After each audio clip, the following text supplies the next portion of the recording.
हमारे लिए रोशनी का काम करते हैं और ख़ास तौर से इस मुल्क के अंदर जो पिछले 10-12 वर्षों से हो रहा है और उसके पहले 90 के दशक में इस मुल्क के अंदर जिस तरह से फिरका पराना ताकतों ने आदमी से आदमी को अलग कर इस देश की तहजीब को, इस देश के संविधान को धक्का मारने की कोशिश की, बाबा साहब बहुत प्रासंगिक हुए। समाज के वो बहुत सारे हिस्से नए सिरे से उनका अध्ययन और आकलन करने लगे और एक बात बहुत साफ निकल करके आई कि बाबा साहब ने कहा था कि किसी हिंदू राष्ट्र का बनना इस मुल्क के अंदर सबसे बुरा दिन होगा। इस मुल्क को धीरे धीरे वो उसी दिशा में ले जा रहे हैं और उस दिशा में उनकी कामयाबी का जो पहला कदम है वो खास तौर से समाज के सबसे वंचित वर्ग की छाती पर भी है और उनके द्वारा हिंदू राज बनाने की जो तलवार पकड़ाई गई है वो भी उसी वंचित वर्ग के हाथ में। एक और जनता के कत्ल की तलवार जनता के ही हाथ में पकड़ा दी गई और उसी के बल पर आगे बढ़ते हुए वो हिंदुस्तान को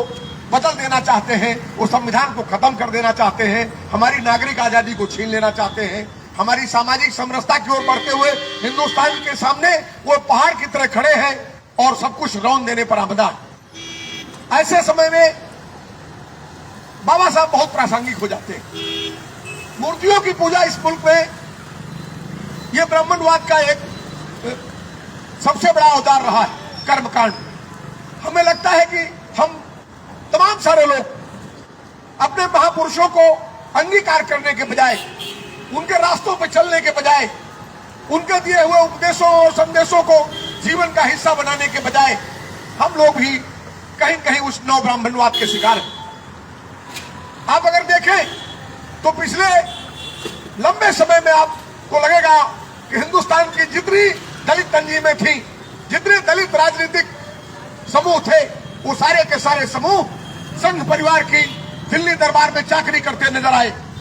उनके साथ साझा इस हिंदुस्तान की छाती पे कबड्डी खेल रहे, दलितों की हड्डी के साथ कबड्डी खेल रहे लोगों के साथ मिल करके सत्ता की मलाई चाटने का काम करते हुए नजर आए। वो सारी ताकतें बेनकाब है और इसलिए इस मुल्क के अंदर मेहनत कशों का, दलितों का एक नया उभार आने की दिशा में हम लोगों के ऊपर एक नई जिम्मेदारी आती है कि हम लोग कैसे बाबा साहब के सपने को आगे बढ़ाने के लिए समाज के जो वंचित लोग हैं, समाज के जो कमजोर लोग हैं, समाज के जो दलित हैं, समाज में जो अल्पसंख्यक हैं, इन सबको एक साथ खड़ा करते हुए इस नए भारत का निर्माण करने की तरफ आगे बढ़े। आज का दिन उन्होंने 1992 में खाली इसलिए बाबरी विध्वंस के लिए चुना था कि इस मुल्क के अंदर संविधान को धता बताना था। उन्होंने सिर्फ बाबरी का ढांचा नहीं ढहाया, उन्होंने इस हिंदुस्तान के संविधान को उसी दिन आग लगा दी थी और कहा कि हम इस संविधान को नहीं मानते हैं। इसलिए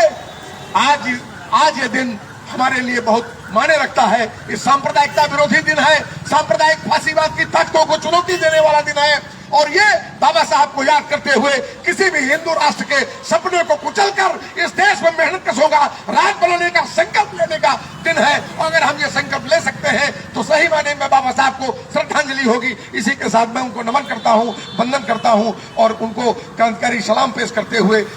1000 बार श्रद्धांजलि करता हूँ। जय हिंद, जय भारत, धन्यवाद।